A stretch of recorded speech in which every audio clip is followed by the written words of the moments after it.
For more than 2 decades, Robert Philip Hanssen lived a life so ordinary, it seemed deliberately invisible.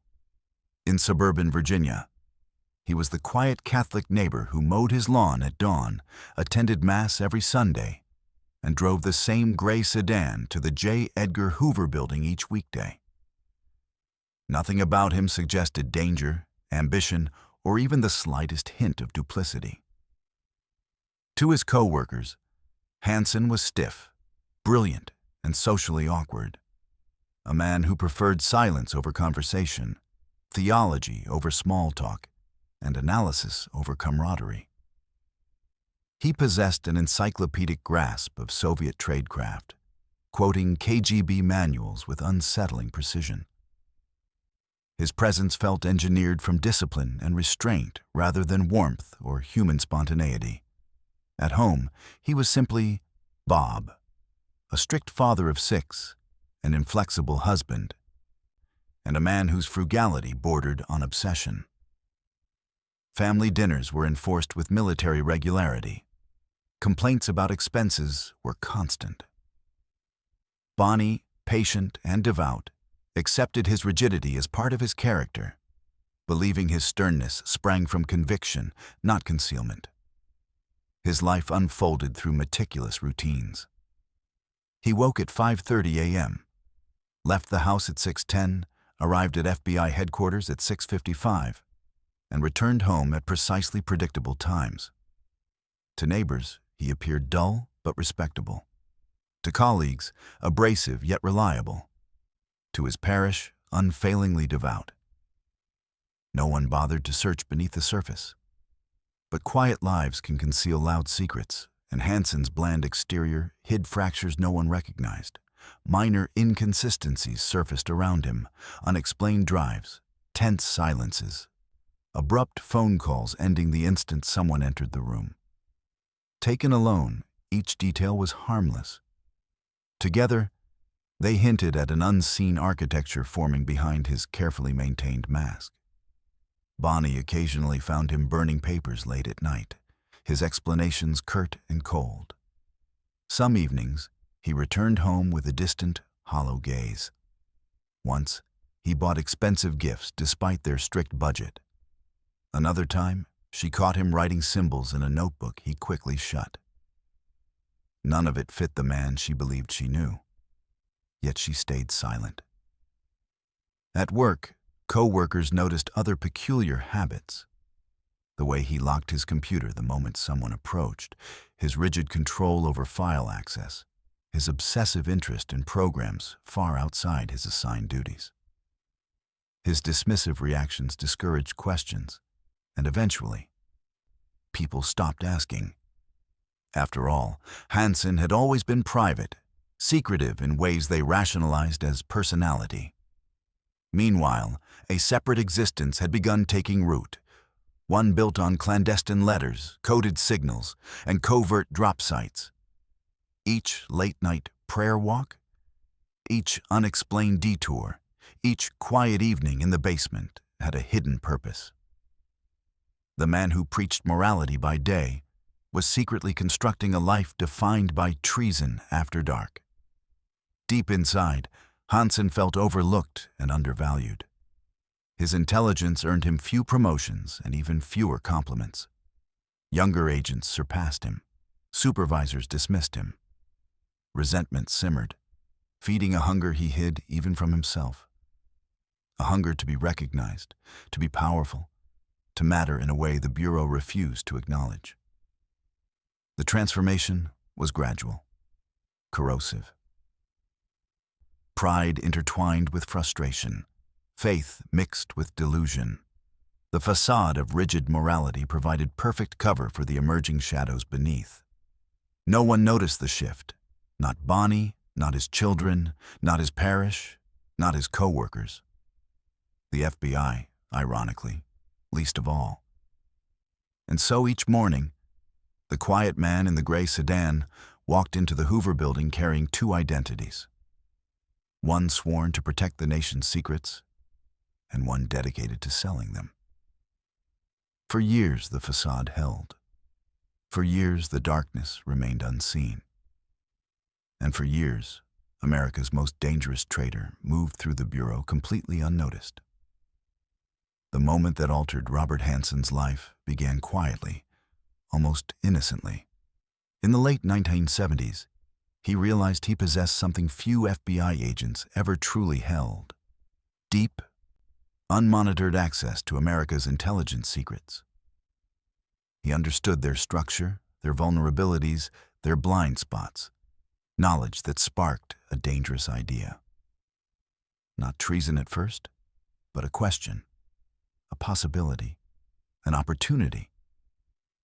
Hanssen believed he was undervalued, intellectually superior to many around him, and unfairly sidelined. That belief mirrored a deeper truth.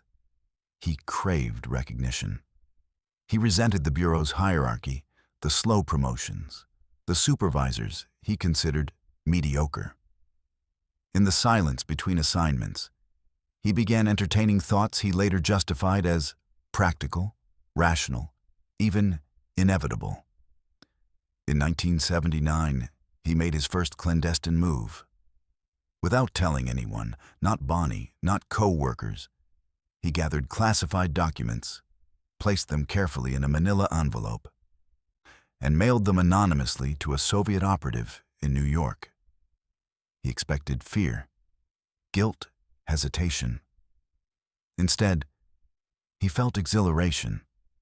The act didn't frighten him. It validated him. The Soviets responded quickly, identifying the anonymous source as a potential asset. Money was offered cautiously at first, then with growing confidence. Hanssen accepted payment through indirect channels, convinced he could remain undetected. To him, the risk felt theoretical, almost distant. What mattered was the power he finally held, the feeling of being indispensable. At home, life continued unbroken. Bonnie noticed nothing unusual in his movements, partly because Hanssen hid his tracks flawlessly, partly because she never imagined betrayal could exist beneath his rigid Catholic devotion. He prayed more often, but not from guilt. Instead, he prayed from a twisted sense of purpose, telling himself God understood his mission. The KGB quickly recognized Hanssen's value. His insider knowledge on counterintelligence practices, surveillance limitations, and technical vulnerabilities was unlike anything they had seen. They assigned him the code name Ramon. Through letters written in invisible ink and dead drops scattered through Virginia and Maryland, Hanssen built a parallel identity that only Moscow knew. He developed tradecraft with chilling precision. He avoided face-to-face meetings. He memorized KGB encryption methods. He researched FBI investigations to ensure none pointed his way. Each step felt like a game he designed, controlled, and mastered. And each success deepened the belief that espionage wasn't treason, just an extension of his intellect. The money mattered, but not as much as the psychological reward. Hanssen liked the feeling of superiority, the secret smile he wore during morning briefings while colleagues debated issues he already knew Moscow had seen. He believed he was operating above nations, above loyalties, above the limitations of ordinary men. Still, he maintained the disguise flawlessly. He arrived home for dinner, helped put the children to bed, gave Bonnie the image of a disciplined, responsible husband. But beneath the quiet rituals of suburban life, he was no longer simply an FBI agent. He had become something else entirely, an asset of America's greatest adversary. And once the transformation began, there was no going back. Espionage offered Hanssen a strange form of fulfillment. It fed the part of him that longed for recognition, power, and relevance. Each secret he transmitted tightened the knot of deception around his life. Yet the danger made him feel alive in a way nothing else ever had. By the early 1980s, Hanssen was convinced he was untouchable. His wife trusted him. His colleagues ignored him, his supervisors underestimated him, and the KGB admired him. What began as one anonymous envelope had become an escalating pattern of betrayal. The man who felt invisible at work was now indispensable to Moscow. Hanssen believed he was in control. Calm, brilliant, unseen. But what he did not yet understand was that every secret sold, every document stolen, every dead drop completed, was slowly shaping the path toward his ultimate downfall. For now, though, he walked confidently into the darkness, convinced that no one would ever follow. By the early 1990s, nearly a decade into his secret partnership with Soviet intelligence, Hanssen had perfected invisibility. His days belonged to the FBI, filled with reports and briefings, while his nights fueled a hidden world of dead drops and coded messages. He walked between both lives seamlessly, convinced neither belonged to the real him. But secrecy breeds decay, and cracks began forming in places he never anticipated. It started with quiet observations, small, forgettable moments that meant nothing alone. A glance too sharp, a defensive reaction, a minimized computer window.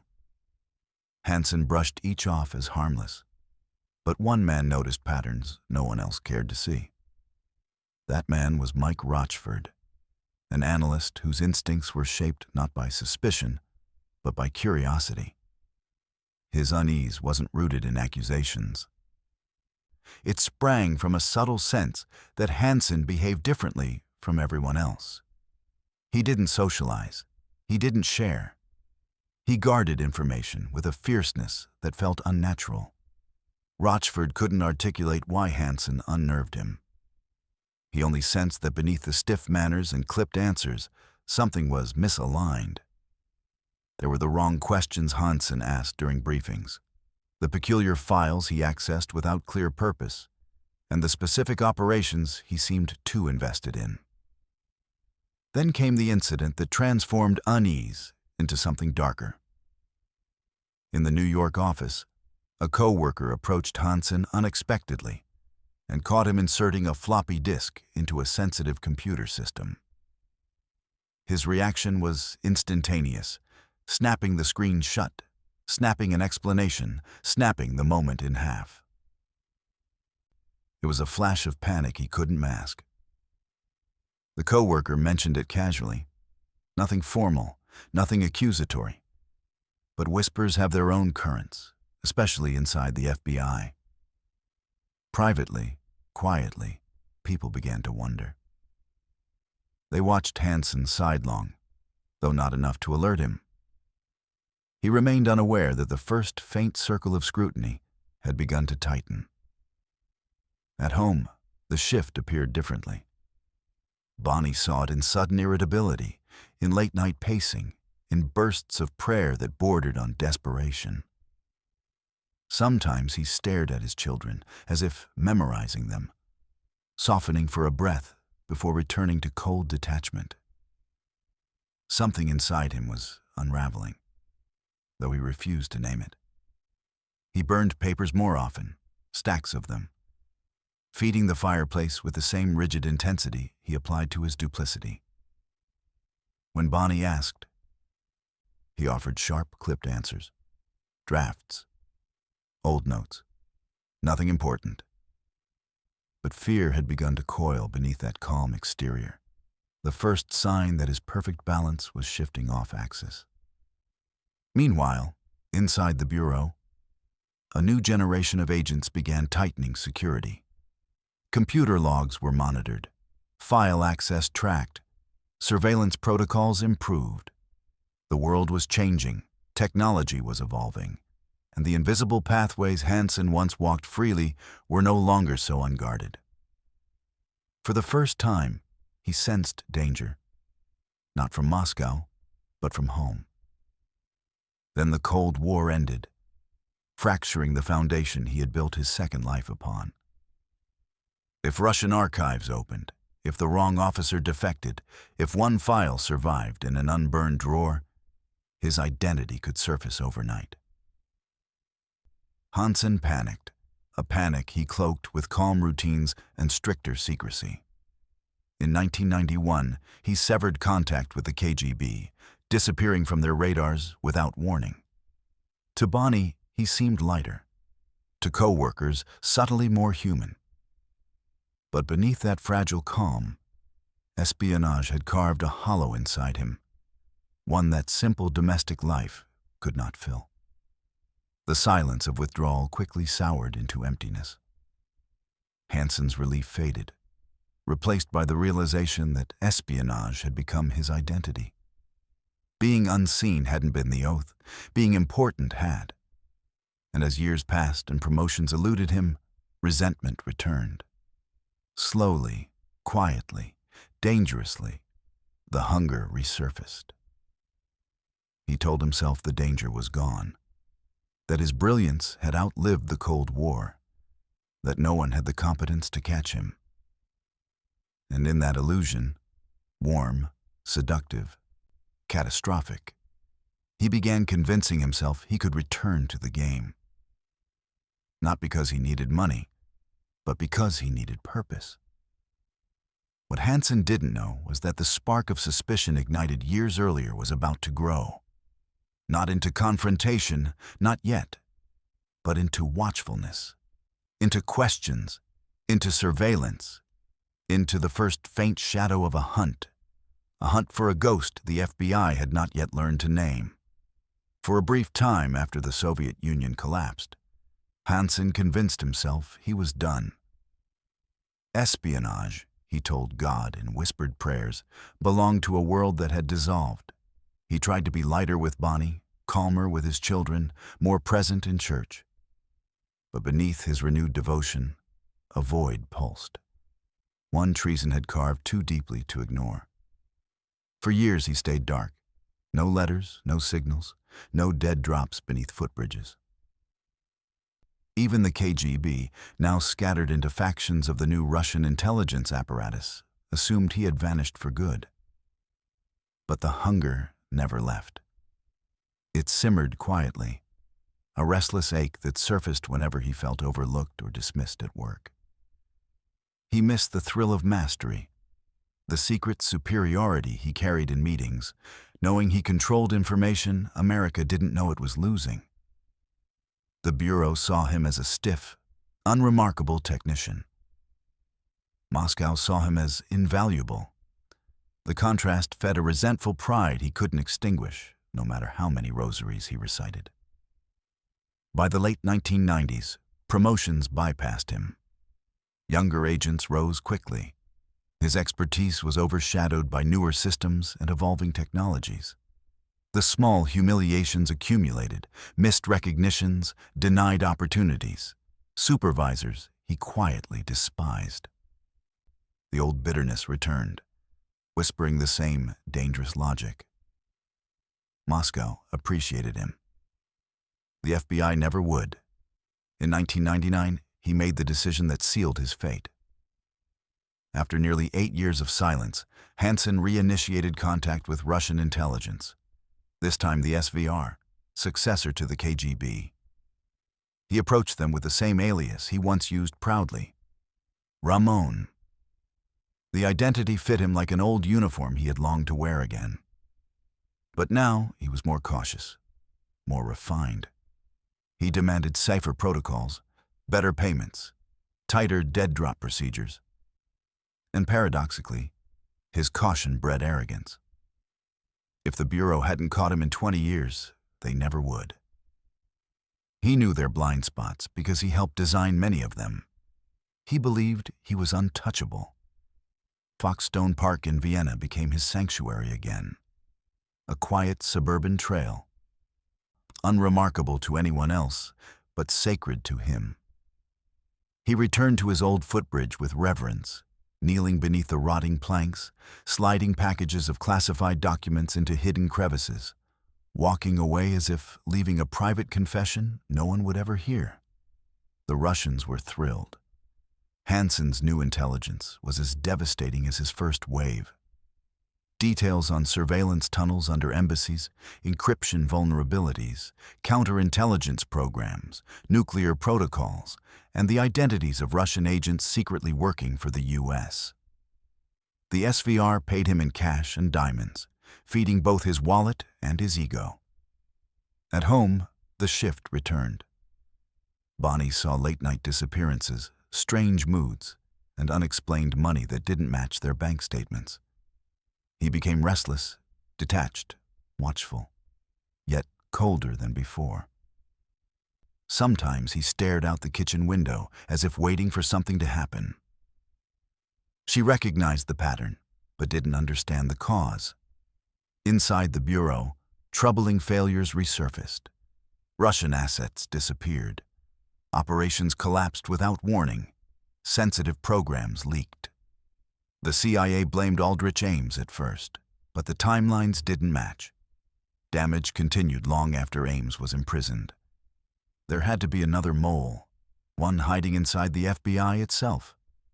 When analysts cross-referenced the traits of this new mole, Hanssen still escaped notice. He was too devout, too frugal, too boring. No one suspected the man who lectured co-workers about morality while selling secrets to Moscow. And Hanssen mistook their blindness for proof of his brilliance. He believed he had outsmarted everyone. Moscow, Washington, God. But the truth was closing in, not loudly, not violently, quietly, with patient attention, as the FBI began gathering fragments of a puzzle they didn't yet know contained his face. And still, he walked confidently to the footbridge each time, placing his secrets beneath decaying wood, unaware that one day the same bridge would be surrounded by agents, cameras, and handcuffs. The ritual that once made him feel powerful was slowly guiding him to the moment he feared most.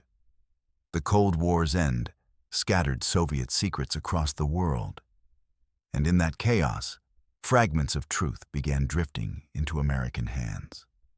The CIA acquired a document from a Russian officer, an anonymous leak describing a high-level FBI mole codenamed Ramon.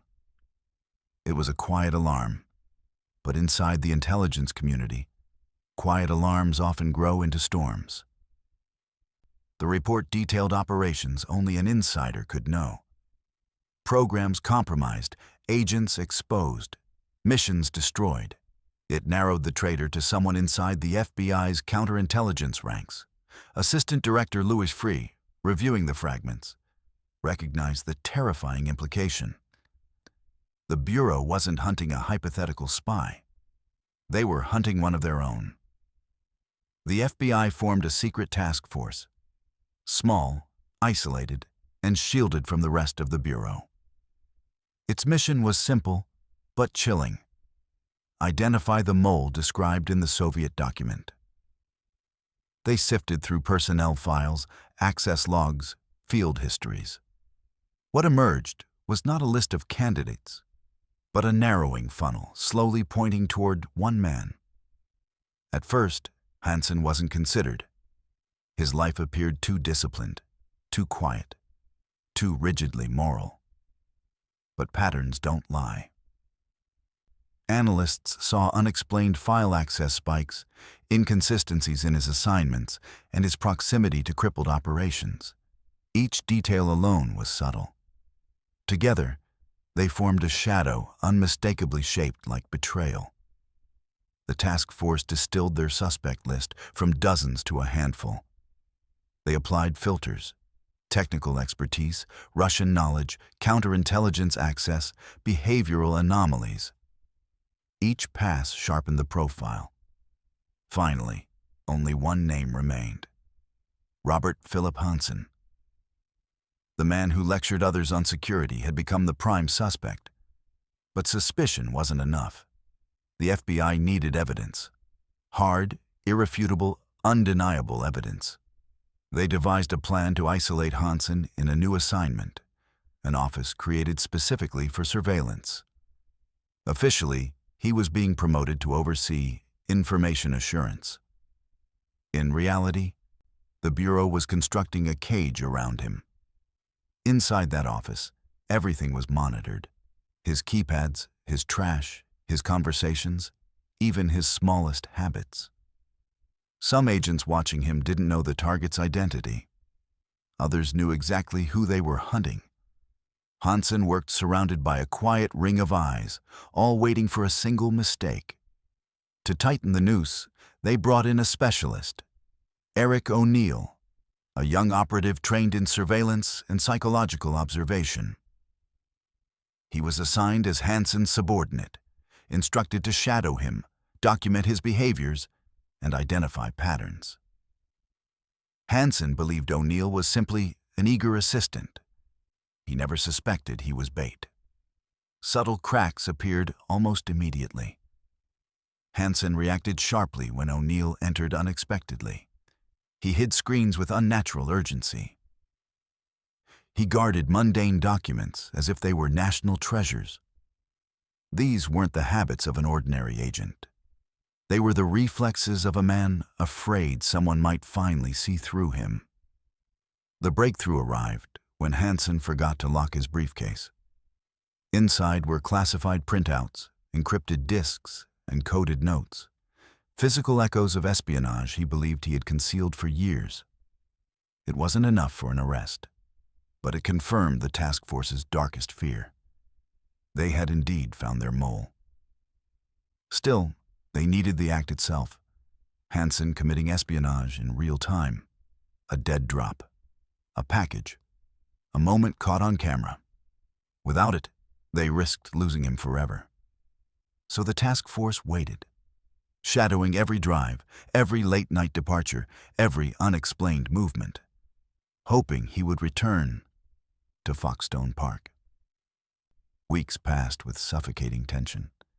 Agents lay in cold cars and wooded trails, patient as hunters. They tracked Hanssen's glances, his routes, the restless paranoia creeping back into his movements.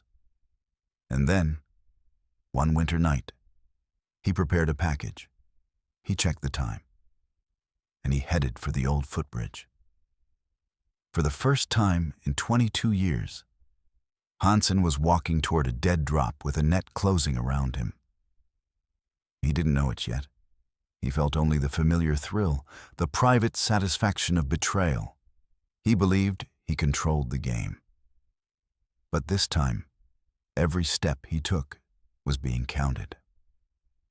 On the cold afternoon of February 18, 2001, Hanssen left his Virginia home carrying a small trash bag containing classified documents. He kissed Bonnie goodbye and drove toward Foxstone Park with mechanical calm. To her, it was a routine errand. To him, it was the familiar ritual of betrayal. To the FBI, it was the final step toward justice.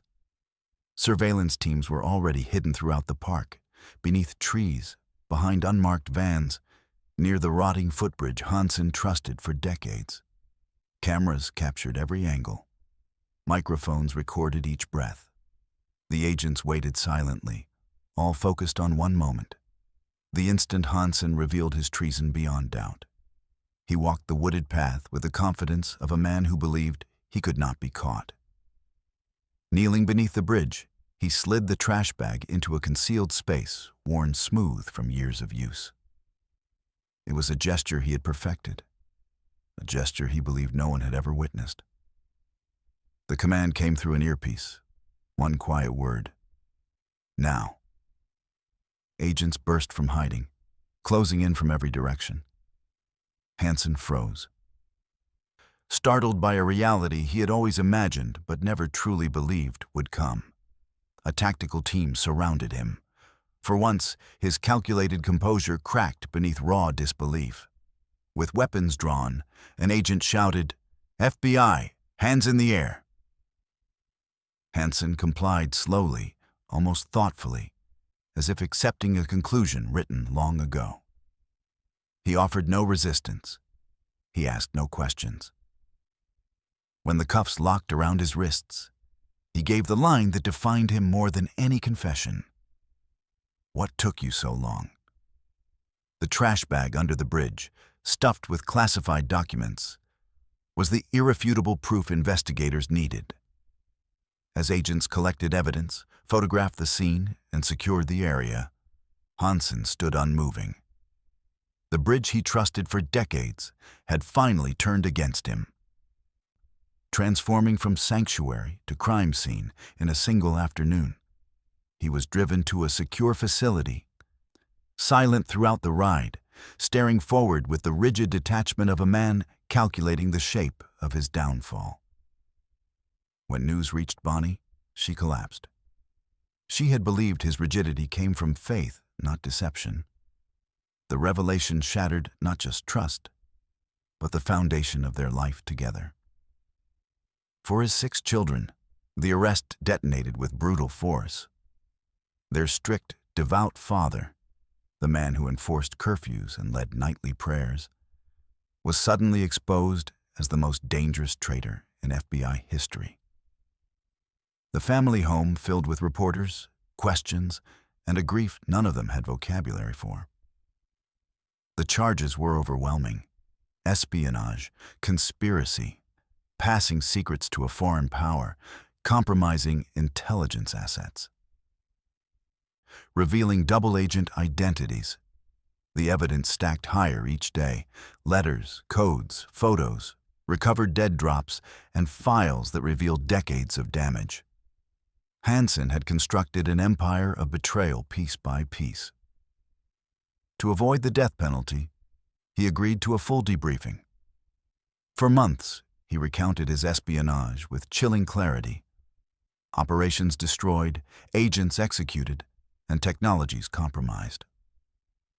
There was no remorse in his tone.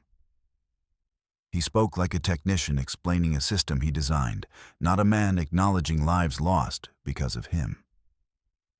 In July 2001, he pleaded guilty to 15 counts of espionage. The court sentenced him to life in a federal supermax prison with no possibility of parole.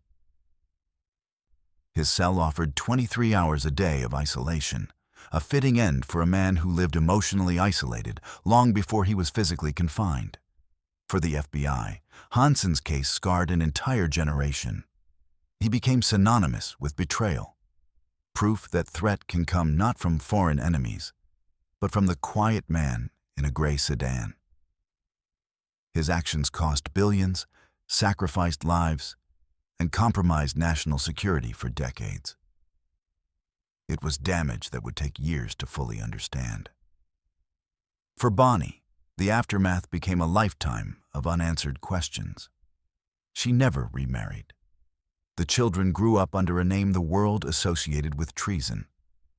Their home life, once strict but stable, became a story recited in documentaries and textbooks, a legacy they never asked to inherit. Foxstone Park still stands, its ordinary footbridge unchanged. But to those who know its history, the place is no longer mundane.